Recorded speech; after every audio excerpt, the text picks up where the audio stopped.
और आज कहीं ना कहीं पहले भी और अभी भी चरितार्थ है वो कि जिस्म क्या है रूह तक सब कुछ खुलासा देखिए।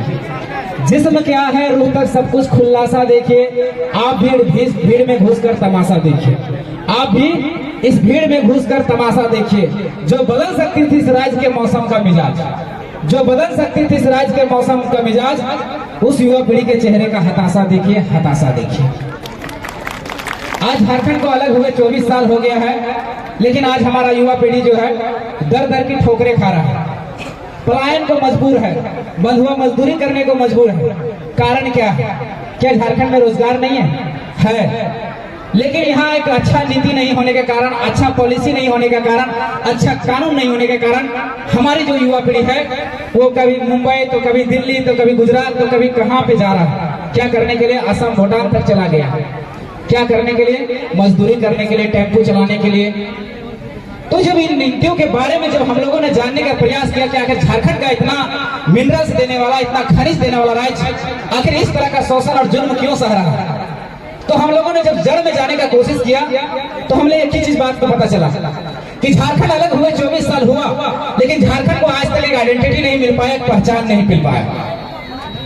झारखंड तो मिला, भौगोलिक रूप से झारखंड हमें मिल गया, लेकिन हमारी पहचान होनी चाहिए थी कि नहीं? पहचान होनी चाहिए थी कि नहीं? जैसे आप जब महाराष्ट्र जाइएगा तो वहाँ पहचान है कि मराठी कौन है। जैसे आप गुजरात जाइएगा तो वहाँ पहचान है कि गुजराती कौन है। जैसे आप बंगाल जाइएगा तो वहाँ पहचान है कि बंगाली कौन है। जैसे आप बिहार जाइएगा तो वहाँ पहचान है कि बिहारी कौन है। लेकिन झारखंड आने के बाद आपको पहचान नहीं मिलेगा कि झारखंडी कौन है।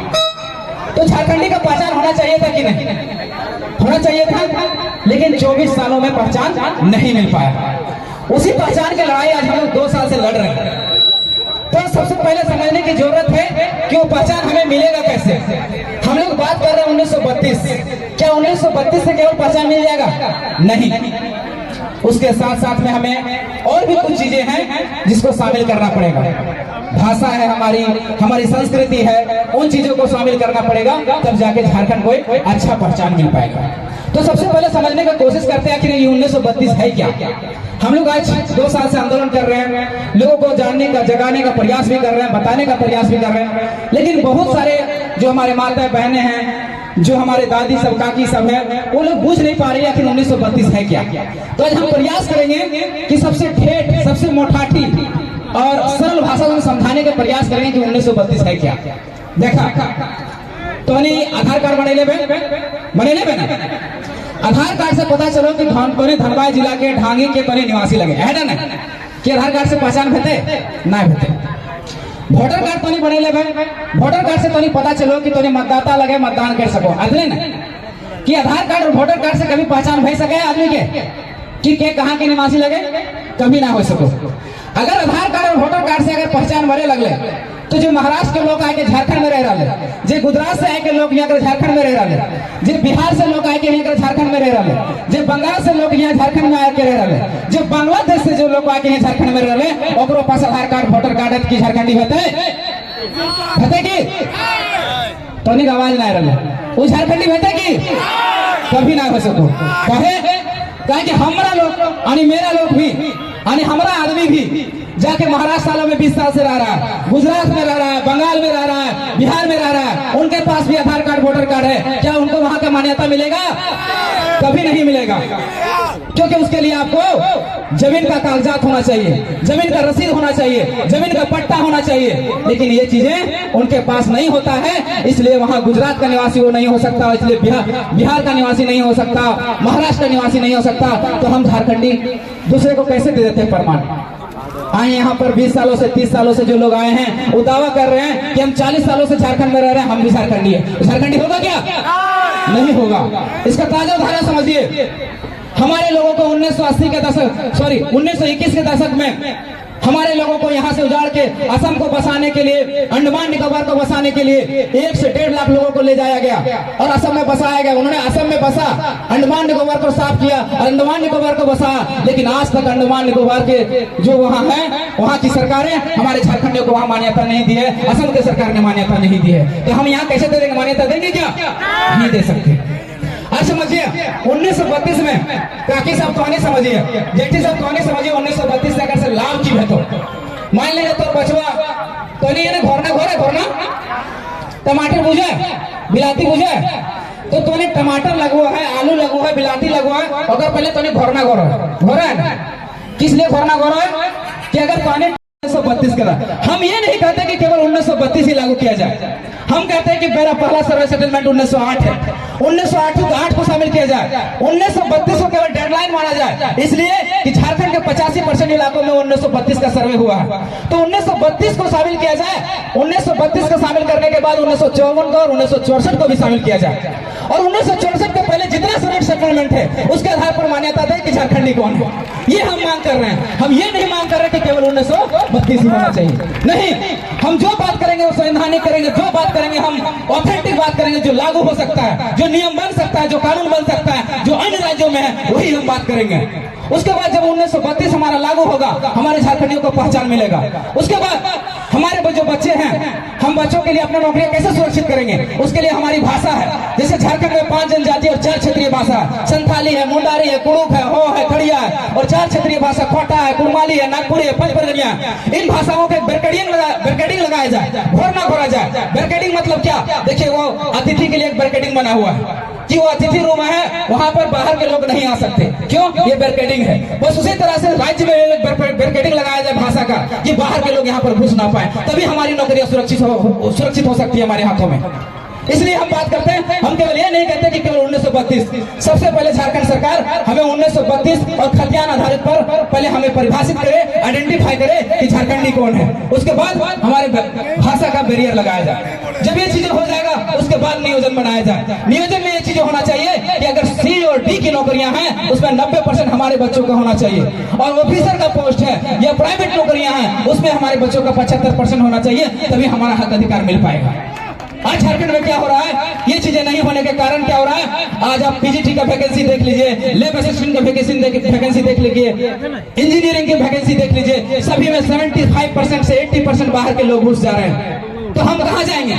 आज हमारी बेरोजगारी दर 12% से बढ़कर 18% हो चुका है, यानी हमारे 3.5 करोड़ की आबादी, जिसमें से अगर 18% निकालते हैं तो 60 लाख बेरोजगार, समझिए। अरे चलिए उसका भी हम छोड़ देते हैं। हेमंत सोरेन ने 5,000 और 7,000 रोज बेरोजगारी भत्ता देने के लिए जो रजिस्ट्रेशन करवाया था, उसमें हमारे 10 लाख युवा पीढ़ी ने रजिस्ट्रेशन करवाया, यानी हमारा पीजी पीएचडी किया हुआ 10 लाख छात्र बेरोजगार है। तो उनके हाथों में नौकरियां कैसे सुरक्षित होगी? वो एकमात्र विकल्प वही है कि सबसे पहले हमें पहचान दिया जाए, पहचान देने के बाद हमारे लिए नियोजन बनाया जाए, तब जाके चीजें कारागार हो सकती है। इसलिए और तुम्हारे लिए, आपके लिए साथियों, आप कहते हैं कि प्राइवेट नौकरियों में 75% मिलना चाहिए। अरे चलिए मान लिया कि 75% आपके लिए नियम बना दिया, कानून बना दिया, लेकिन अगर जब तक आप लोग पढ़ेंगे नहीं तो कैसे नियम और कानून में काम होगा? टाटा के एमडी से जब पूछा गया 75% का जब रूल आया, तो टाटा के एमडी से एक बात पूछा गया कि जो 75% की जो कानून है क्या झारखंड में लागू हो सकती है? टाटा के एमडी ने कहा हाँ लागू हो सकती है, लेकिन एक शर्त पर लागू हो सकती है कि हमें टाटा में मेटलर्जिकल लेबोरेटरी का एक पोस्ट है मान लिया जाए, और यहाँ मेटलर्जिकल लेबोरेटरी का कोई बंदा कोर्स किया ही नहीं है, तो उसको हम बाहर से नहीं लाएंगे तो झारखंड से कहां से देंगे? इसलिए साथियों, आप लोग से निवेदन है कि जितना भी कोर्सेज होता है, जो भी कोर्स होता है, हम लोग को उसमें भी काम करना पड़ेगा, तभी हम घुस सकते हैं। लेकिन अगर चाहेंगे कि केवल 75 और 90% करते रहेंगे तो इस तरह से संभव नहीं है। नियम भी बन जाएगा, कानून भी बन जाएगा, और अगर आप पढ़े लिखे नहीं रहेंगे, वो कोर्स नहीं किए रहेंगे, तो आप कभी नहीं घुस सकते हैं, चीज को जान लीजिए। और नियोजन नीति और स्थानीय नीति की बात हम इसलिए कर रहे हैं, अब थोड़ा सा चुनाव की बात है तो चुनाव की बात कर लेते हैं। कुछ लोग कहेंगे कि लड़का लोग भाषा से शुरुआत किया, खतियान में आया और अब पॉलिटिक्स करने लगा।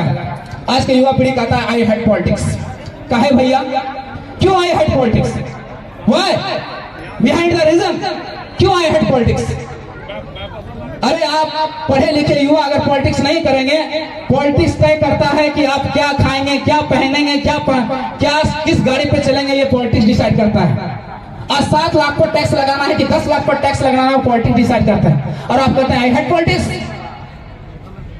माई साहब तो याद करिए, तो जो माथों में सिंदूर लगे 10 टका के, और में 2 टका तो टैक्स भर ले, 2 टका टैक्स तय करे वाला पॉलिटिक्स तय करो, तो नेता तय करो, तो विधायक तय करो, और तो बोला आई हेट पॉलिटिक्स।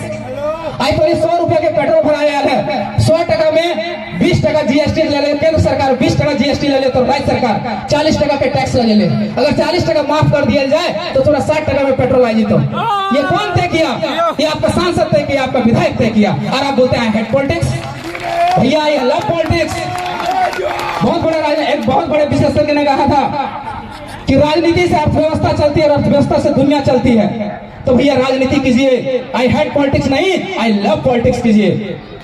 और ये कहता है कि ये लोग सांसद बनने आए, विधायक बनना है। हाँ, हम कहते हैं कि हम सांसद और विधायक बनने आए हैं। क्यों क्यों क्यों बनने की जरूरत पड़ गया? हम भी पढ़ने वाले छात्र थे, हम भी सिविल सर्विस का स्टूडेंट थे। क्यों हमें पॉलिटिक्स में करना पड़ गया? क्योंकि आप वो हमारे लिए नीतियां नहीं बनाया, आप हमारे लिए कानून नहीं बनाया, इसलिए पॉलिटिक्स करना पड़ रहा है। और हम कहते हैं विधायक सांसद क्यों बनना चाहिए, अब हम बताते हैं। अब बात करते हैं नियम और कानून का।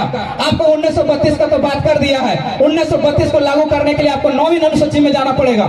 9वीं अनुसूची यानी संविधान में संशोधन, संविधान के अनुच्छेद 368 में संशोधन करना पड़ेगा। यानी कौन संशोधन करेगा? सांसद तय करेगा। आपके पास 14 सांसद हैं और संशोधन करने के लिए 272 सांसद की जरूरत पड़ता है। अब बताइए 9वीं अनुसूची में कैसे कानून आपका बनेगा? जब आपका माय माटी का बेटा टाइगर जयराम माता अपने साथ कुछ साथियों को अगर लेके नहीं जाएगा और अपने मजबूती से अपनी बातों को लोकसभा में नहीं रखेगा, क्या कानून बन पाएगा? तो इसलिए आपको सांसद बनाना पड़ेगा इसको। चाहे धनबाद लोकसभा हो, चाहे गिरिडीह लोकसभा हो, आपको वहां बात उठाने वाला चाहिए। ये लोग एक सवाल और भी आता होगा आप लोग के मन में कि ये लोग क्षेत्रीय भाषा की बात करता है, क्षेत्रीय अधिकार की बात करता है, तो ये लोग संसद में जाके क्या करेगा? 1932 को लागू करवाने के लिए 9वीं अनुसूची में ऐसा नहीं है कि पहले हमारा कानून जो है 9वीं अनुसूची में नहीं गया है। जब 66वां संविधान संशोधन 1990 में हुआ था, तब हमारे CNT एक्ट को 9वीं अनुसूची में डाला गया है। तब भी हमारे पास उतना सांसद नहीं थे, लेकिन कानून बना था कि नहीं बना था? बना था ना। तो आज भी कानून बनेगा, केवल आवाज उठाने वाला होना चाहिए आपके सदन में। इसलिए ये चीजें होनी चाहिए। और दूसरा बात, आपको डाइवर्ट करने का प्रयास चलेगा कि लड़ाई 1932 जो है ये महतो की लड़ाई है। नहीं भैया, ये भरगराने का षड्यंत्र साजिश है। अच्छा आप लोग बताइए, हमारे लिखा रहता है, हम लोग नारा लगाते हैं कि हमारी पहचान 1932